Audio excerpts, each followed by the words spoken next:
Hello, everyone. Welcome back. This is Random Geek. So, some big news here involving AT&T. Looks like they just struck a major deal with Corning, who is a fiber optics company, and it looks like they're going to be doing some good work together. And this deal is for $1 billion. So, huge, huge deal here involving AT&T.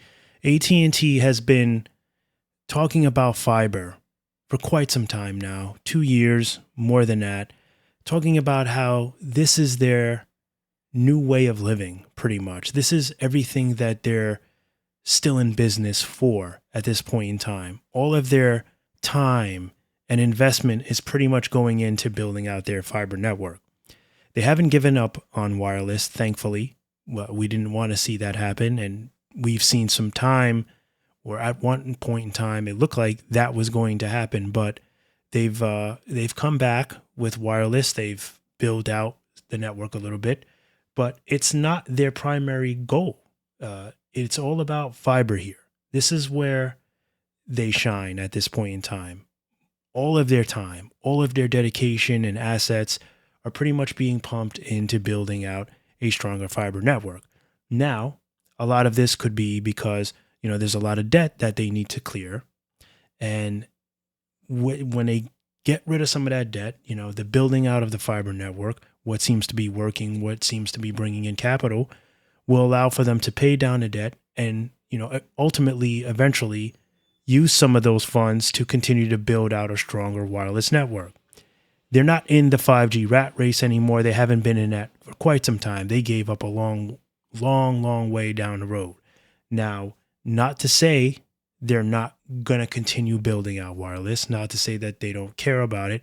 It's just not their primary goal. It's all about fiber here. And that's where this deal is very important for both AT&T and Corning. Corning is looking for, a strong fiber partner, and that happens to be AT&T. AT&T's fiber network has been getting praises from many consumers, investors, and they know this. Pascal Desroches was not shy about bragging about how great their fiber network is. Now, as consumers, some of you listening to this may have tried AT&T's fiber network, and you may not feel it's living up to all the hype that it's getting. Now, that might be true for you. It's not true for everybody, but it might be true for you. Remember, all of this is market specific, to each his own, right? You might be in an area where it works okay, but maybe someone else is in a market where it's dominant. It's the best thing around. And for them, they're going to put their money on that, right? So we have to keep that in mind. Just because it doesn't work great for us doesn't mean it doesn't work good for everyone. It's the overall, the overall testing, the overall information that's gathered that makes these results really matter, not just one hearsay type thing. So, with that being said, looks like both of these companies, mainly AT&T, is hinting that it wants to expand its fiber deployment to potentially reach 45 million locations. And they're not shy about pushing the message to market its fiber broadband expansion. So they basically want to splatter it in everyone's face, let them know that we have this great fiber network, we want you to jump on it. Now, one of the things that probably makes AT&T's fiber network so great right now is the fact that it's new. It's fresh. When you stack it up to a company like Verizon Fios, whose fiber network's been around for a very long time now, there's a lot more customers on it. There's a lot more congestion on a network overall. So, of course, it's not going to feel as fresh and clean as AT&T's fiber. It's going to feel a little bit sluggish. It's going to feel a little bit like you're getting ripped off at times because of that. Now, in a couple of years, when AT&T fiber floods with customers, we might experience that same type of result. But until then, it will be a fresh, brand new start for many that are looking for a new way of getting fiber, not dealing with AT&T or Spectrum or other fiber network companies. So that's pretty much what we have here. Just some stuff here coming from John Stankey, basically saying that AT&T is expanding its broadband ambitions through organic investment in its network and also through its gigapower joint venture with BlackRock and several recently announced commercial open access agreements. He hinted that AT&T is working with open access providers with an eye toward developing a model that if it chooses, could repeat in other places. So expansion, basically just expansion, lots of expansion. Pascal Desroches, not shy about bragging about how they had better than expected returns on their fiber investment, and potentially they want to expand their opportunity to go beyond their initial build out target by roughly 10 million to 15 million additional locations. So that's whopping. That's a whopping build out. Again, this is their bread and butter right now. This is what's saving them. It's not wireless. Now, wireless has been better than expected. I gotta be honest. Like I said, a year ago, things weren't looking good for wireless. It really did look like AT&T wanted out. In fact, they've talked about that, how they were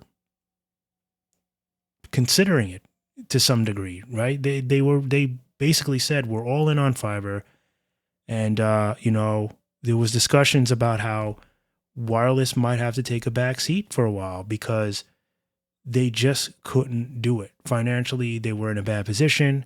Luckily, that's changed now, right? Their earnings have been better. Things have just been looking better. Plans, doing a little bit better. Customers starting to come back to AT&T because they feel it's, a reliable network.